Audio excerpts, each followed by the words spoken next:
Hello and welcome to Old Comic Book Day. I am your man Mud. Mud is my middle name. My first name is Kerr and my last name is Jun, and I'm an old guy. So I like old comic books, not the new stuff, and so I'm going to kind of talk about those on this channel for the most part and see how this thing goes. Been watching a lot of YouTube videos. Been enjoying the hobby through YouTube rather than new collecting, but I've been doing that so much that I just thought I'd make my own channel because I watch so many haul videos, so many reviews, so many unboxings and all that stuff, and I thought, hey, I could probably do similar content and have some people get something out of it. So anyway, thought I'd give it a try and record a video.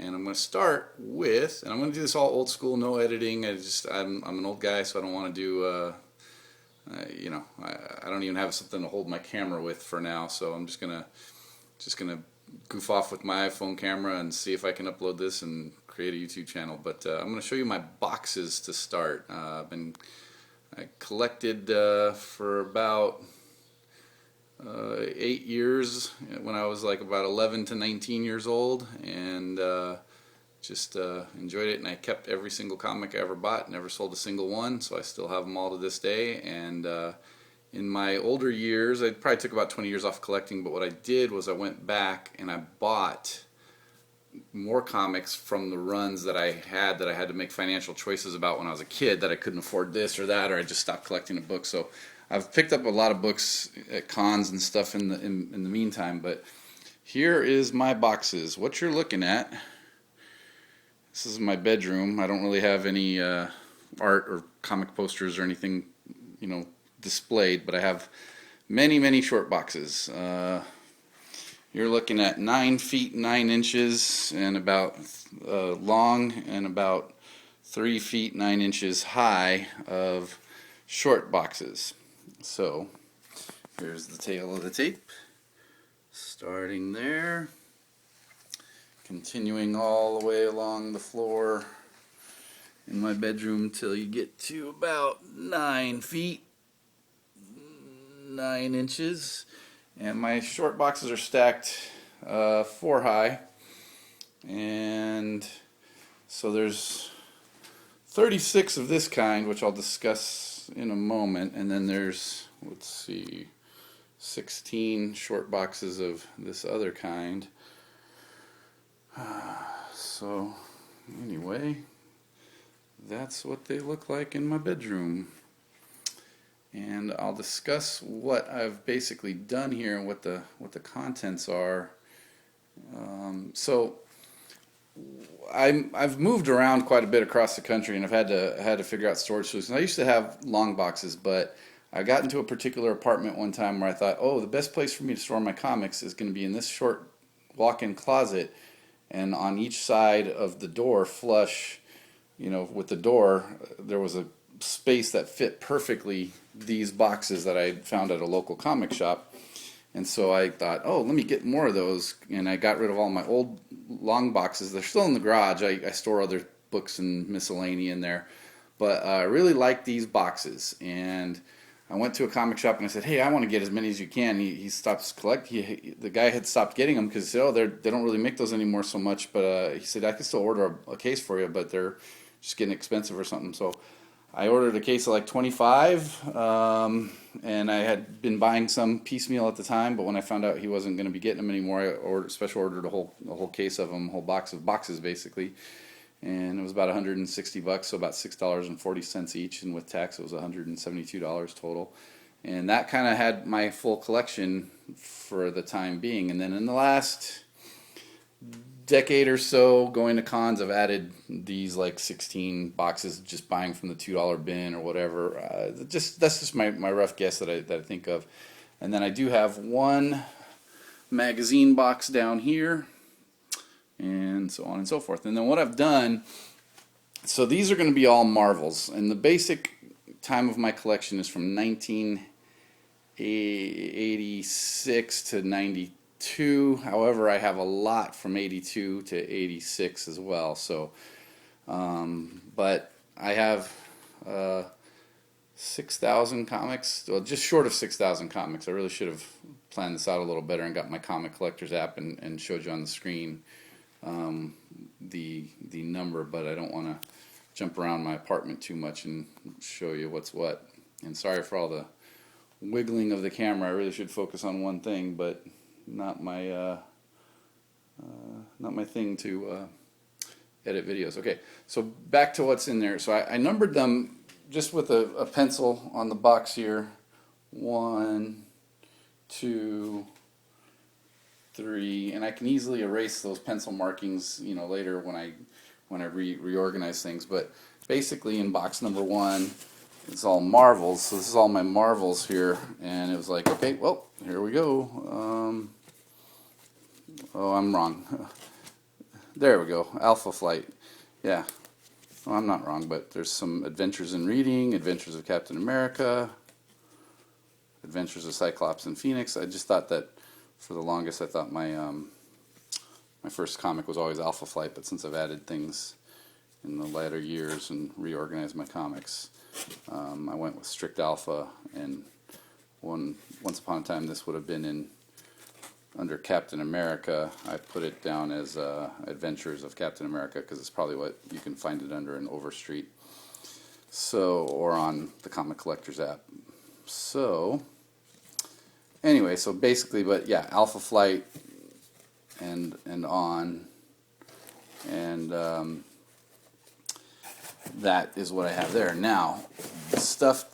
Now this takes a while to catalog and organize all this stuff. Every single one of these is in bags and backing boards, and so the majority of my collection is Marvel, and so it's 36 plus 5 more over here, and then I have 9 DC boxes, short boxes of DC. So, and I've labeled them DC1, DC2, nothing fancy, just writing with a pencil there, and then all the way down to DC9, and then I have 3 boxes at the bottom here of independent comics, and on the end I have 5 boxes of Marvel stuff that I've not yet incorporated into the bigger set of 36 comics, the 36 boxes, which they're not going to be incorporated, but I'm just saying I got to reorganize them, because this is like,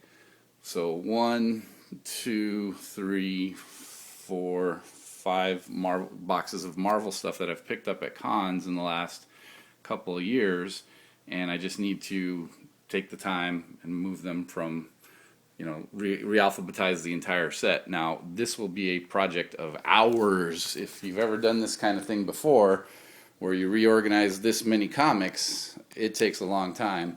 And you can see I don't have a shelving or anything. They're just sitting one box on top of the other. So if I wanted to get to like Uncanny X-Men down there, it's down there somewhere, and I have to get all the boxes out from on top of it to do that. So so it will be a painstaking process by which I go through and do all this. Now, what I'm interested in doing, to the extent I can, is I want to reread this entire collection. I've now filled in 95% of the gaps that I wanted. I have a small wish list of comics that I'm missing from my 1986 to 1992 Marvel runs, and I'll just pick those up over the years as things go along. But I want to reread everything. I have done so, as many collectors do over the years, but I want to get back into it big time, and I have an aim towards reading these over the next decade, basically, and then selling them sometime in the year 2030, hopefully at a big con or something like that, and giving my kid the money, so that the proceeds, and say, hey, here, you take it and do what you will.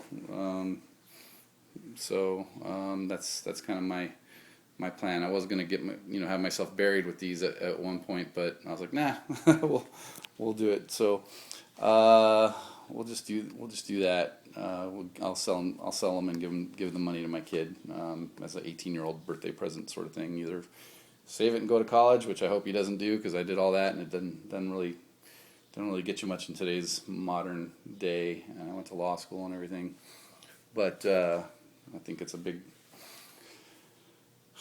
scam and a waste of money nowadays to do college.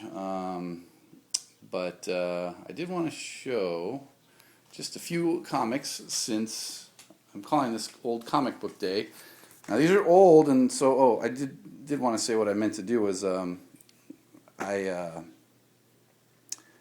pulled out, one thing I did do was I went through all the boxes and pulled out all my comics from the oldest I had, and I filled up one short box with stuff from the very oldest I had, which is probably this Avengers number 24, to, like, I got it to about 1980, and I was going to read all that stuff from that, because I really don't have much from the 60s and 70s, okay?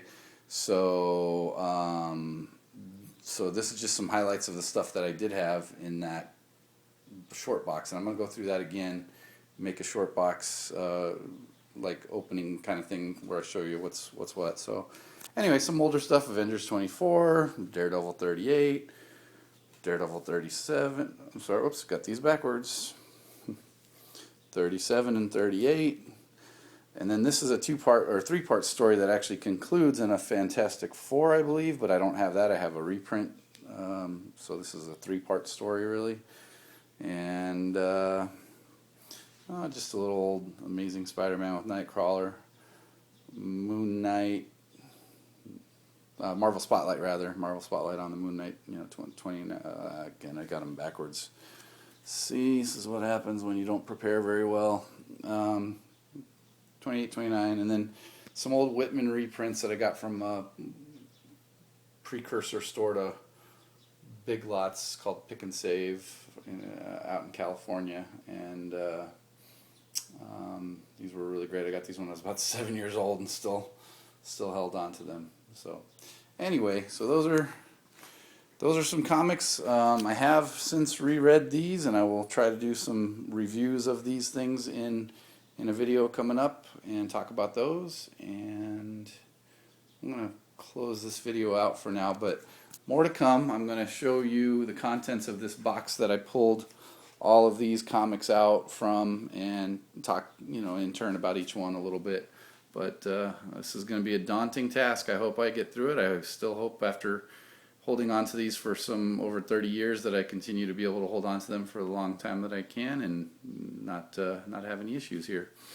All right, thanks for watching. This will get better, as all YouTubers do. You usually get better at narrating on video and holding cameras still and stuff like that.